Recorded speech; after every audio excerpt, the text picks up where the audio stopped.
Hello everyone, welcome to success with Rai academy. सामान्य अध्ययन की जो प्रैक्टिस सेट की सीरीज़ चल रही है उसमें आज हमारा प्रैक्टिस सेट नंबर 6 है और इसमें हमने इकोनॉमी को लिया है। इकोनॉमिक्स में हम मुद्रा व्यवस्था यानी मुद्रा का किस तरीके से उसकी व्यवस्था की जाती है, मुद्रा मौद्रिक नीति कौन बनाता है और मुद्रा का ह्रास कैसे होता है, सिक्के कौन जारी करता है, नोट कौन जारी करता है, ये सारे क्वेश्चंस जो एग्ज़ाम में पूछे जा चुके हैं उन सभी टॉप 47 क्वेश्चन को हम इसमें यानी 47 क्वेश्चन हम इसमें कवर करेंगे और ये सभी प्रश्न जो हैं वो परीक्षा में आए हुए हैं और अभी भी इम्पॉर्टेंट हैं। इस वीडियो का PDF लिंक आप कमेंट करिएगा, मैं टेलीग्राम चैनल पर इसे भेज दूंगा। तो चलिए अब वीडियो को स्टार्ट करते हैं। सबसे पहला क्वेश्चन हम ले रहे हैं, मुद्रा का निर्गमन कौन करता है? मुद्रा का निर्गमन कौन करता है? केंद्रीय बैंक व सरकार यानी RBI और सेंट्रल गवर्नमेंट। मुद्रा स्वयं मुद्रा का निर्माण करती है। यह परिभाषा किसके द्वारा प्रस्तुत की गई थी? यह प्रस्तुत की गई थी क्रोउमर के द्वारा। क्रोउमर के द्वारा, ये देखिए क्रोउमर के द्वारा। नेक्स्ट थर्ड नंबर है, मुद्रा कितने प्रकार की होती है? मुद्रा 2 प्रकार की होती है। फोर्थ, ये जो 2 प्रकार की मुद्रा होती है उसमें पहली होती है वैधानिक मुद्रा और दूसरी होती है साख मुद्रा। फोर्थ नंबर है, वह मुद्रा जिसका निर्गमन RBI द्वारा किया जाता है वह क्या कहलाती है? वैधानिक मुद्रा। जाहिर सी बात है, जब कोई सेंट्रल बैंक किसी करेंसी को जारी करेगा तो वो वैधानिक मुद्रा होगी। फोर्थ नंबर है, किस मुद्रा का भुगतान चेक के माध्यम से किया जाता है? साख मुद्रा का। भारत में सिक्के कौन जारी करता है? भारत सरकार। भारत सरकार सिक्के जारी करती है। 7वां नंबर है, मुद्रा का बिना किसी ह्रास होगा, यहां पर ह्रास के किसी भी वस्तु का स्वरूप धारण करना क्या कहलाता है? मुद्रा की तरलता कहलाता है। 8वां नंबर, तरलता की माप के आधार पर मुद्रा को कितने वर्गों में बांटा गया है? मुद्रा को 4 वर्गों में बांटा गया है। 4 वर्ग कौन कौन से हैं? M1, M2, M3 और M4। जनता के पास मुद्रा, बैंकों की मांग जमा, रिजर्व बैंक के पास अन्य जमाई मुद्रा के द्वारा जमा की गई मुद्रा के किस वर्ग में सम्मिलित है? ये M1 में है।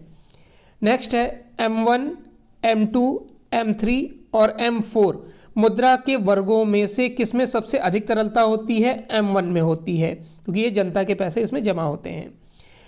1 रुपए के नोट पर किसके हस्ताक्षर होते हैं? कई बार एग्जाम में पूछा गया है, खासतौर पर SSC के एग्जाम में ये वित्त सचिव के इसमें हस्ताक्षर होते हैं। उसके बाद जितने भी नोट होते हैं उस पर RBI गवर्नर के हस्ताक्षर होते हैं।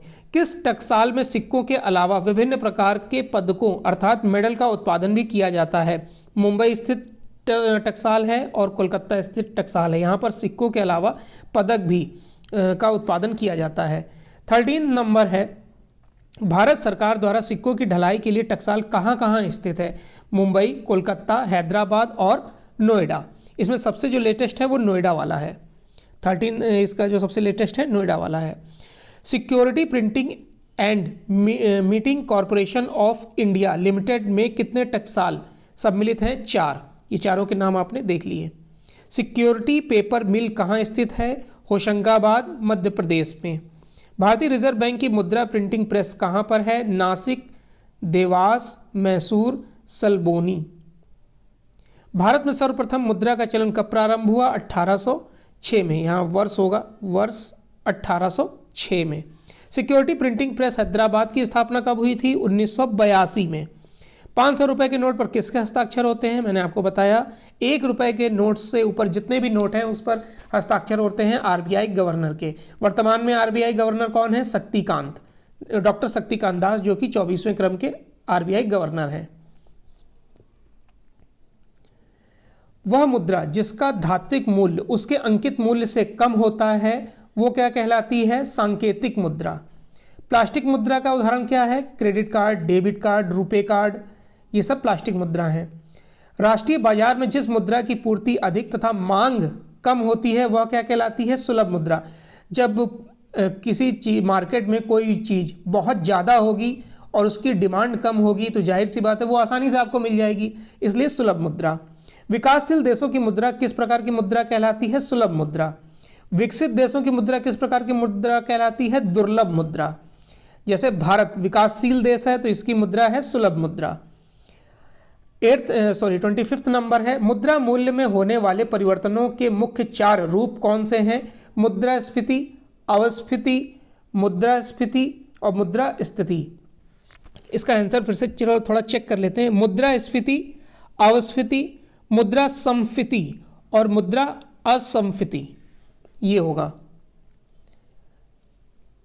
26 नंबर है, मुद्रा में होने वाली सतत वृद्धि को क्या कहा जाता है? मुद्रास्फीति। अत्यधिक मुद्रा निर्गमन से उत्पन्न स्थिति को क्या कहते हैं? चलन स्थिति। 28वां नंबर है, मुद्रा स्थिति उत्पन्न होने के कारण है, 2 कारण हैं। पहला है मुद्रा प्रसार में वृद्धि और दूसरा कारण है वस्तु के उत्पादन में कमी। 29वां नंबर है, 29वां नंबर, मुद्रास्फीति की स्थिति में वस्तुओं की कीमतों पर क्या प्रभाव पड़ता है? वस्तुओं की कीमतें घट जाती हैं।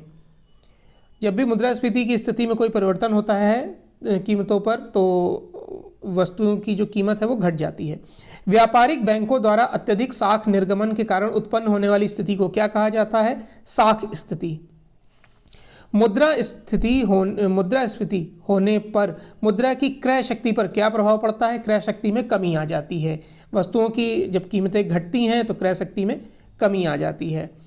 मुद्रास्फीति के कारण किस वर्ग को लाभ होता है? उत्पादक वर्ग, कृषक, उद्योगपति, व्यापारी, इन लोग को।